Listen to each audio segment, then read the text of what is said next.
मेवाड़ की इतिहास के कई राणा और महाराणा हुए जिन्होंने अपनी शौर्य गाथा से मेवाड़ धरा को गौरवान्वित किया, लेकिन सिर्फ महाराणाओं ने ही नहीं, मेवाड़ की रानियां भी अपना शौर्य दिखाने और कर्तव्य निभाने में पीछे नहीं थी। आइए जानते हैं ऐसे ही शौर्य की महागाथा हाड़ी रानी की कथा, जिन्होंने खुद अपना सर काटकर रणभूमि में भेज दिया था। शादी के महज एक सप्ताह हुए थे। सुबह के समय हाड़ा सरदार गहरी नींद में सोए हुए थे। रानी सज धज कर सरदार को जगाने आई। इसी बीच दरबान भी आकर खड़ा हो गया। काफी देर तक जब सरदार का ध्यान उस दरबान पर नहीं पड़ा तो रानी ने कहा, मेवाड़ी महाराणा का दूत काफी देर से खड़ा है, वह आपसे मिलना चाहता है। असमय दूत के आगमन से सरदार चिंतित हो गए। वे सोचने लगे, अवश्य ही कोई आपातकाल है, वरना राणा जी तो जानते हैं कि अभी अभी मेरी शादी हुई है। सोच में डूबे ही उन्होंने दूत को अंदर बुलाया और आने का कारण पूछा। राणा का संदेशवाहक गहरी चिंता में खोया हुआ था। उसने कहा, मेवाड़ धरा पर संकट के बादल छाए हुए हैं। इस गंभीरता को देखकर हाड़ा सरदार का मन बेचैन हो उठा। उन्होंने राणा जी का संदेश तुरंत सुनाने को कहा।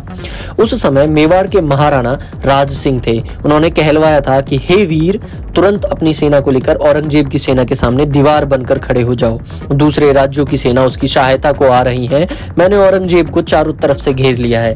तुम दूसरे राज्यों से आ रही सेना को रोको, तब तक मैं यहाँ का काम तमाम कर दूंगा। तुम इस काम को बड़े आसानी से कर सकते हो, ये मेरा विश्वास है।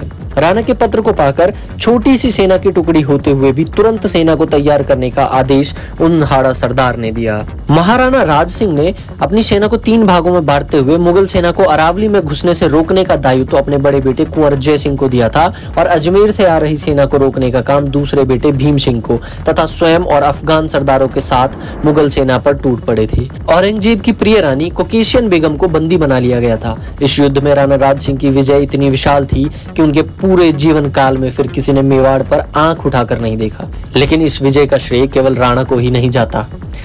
जब राणा ने औरंगजेब को घेरा था तो दिल्ली से अतिरिक्त सेना उसकी सहायता के लिए आ रही थी, जिसको रोकने के लिए राणा जी ने हाड़ा सरदार को पत्र लिखा था। एक पल रुके बिना हाड़ा सरदार अपनी पत्नी से विदा लेने चले गए, जहां अपने नवीन पत्नी को देखकर मोहवश कहने लगे, तुम मुझे भुला तो नहीं दोगे।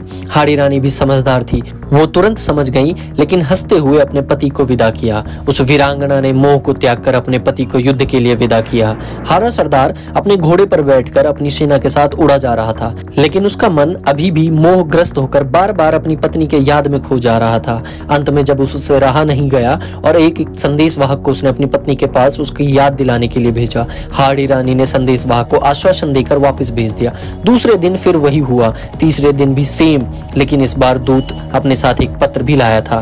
पत्र में लिखा था, मैंने यहाँ दुश्मनों को रोक दिया है, लेकिन तुम्हारी बड़ी याद आ रही है। इस बार दूत के साथ अपनी कोई प्रिय चीज जरूर भेजना। हाड़ी रानी सोच में पड़ गई, युद्धरत पति अगर मेरी यादों में खोए रहे तो वह शत्रु पर विजय कैसे प्राप्त करेंगे। यह सोचकर रानी ने दूत से कहा, हे वीर, मैं तुम्हें अपनी अंतिम निशानी दे रही हूँ। इसे थाल में सजाकर कपड़े से ढककर उन्हें दे देना, किंतु याद रहे इसे कोई और ना देखे, सिर्फ वही इसे खोले। साथ में उन्होंने एक पत्र भी दिया और लिखा, प्रिय, मैं तुम्हें अपनी अंतिम निशानी भेज रही हूँ, तुम्हारे सारे मोह के बंधन को तोड़ रही हूँ। अब बेफिक्र होकर युद्ध में विजय प्राप्त करना। हाड़ी रानी ने कर्तव्य कर्म को बड़ा करते हुए तलवार से अपना सर काटा। दूत ने स्वर्ण थाल में सुहाग चूड़ा से ढककर सर को सजाया और भारी मन से युद्ध भूमि में सरदार के पास गया। उसको देखकर सरदार ने दूत से वो थाल लिया और निःशब्द होकर अपनी रानी का कटा सर देखते रह गए। हाड़ा सरदार के सभी मोह अब छूट गए थे। वो अपने अंतिम श्वास तक लड़ते रहे, मुगलों के सहायक सेना को आगे बढ़ने ही नहीं दिया। इस विजय का श्रेय किसको जाता है, कमेंट करके जरूर बताएं। राणा राज सिंह, हाड़ा सरदार या फिर हाड़ी रानी को। धन्यवाद दोस्तों, मिलते हैं अगली गाथा में।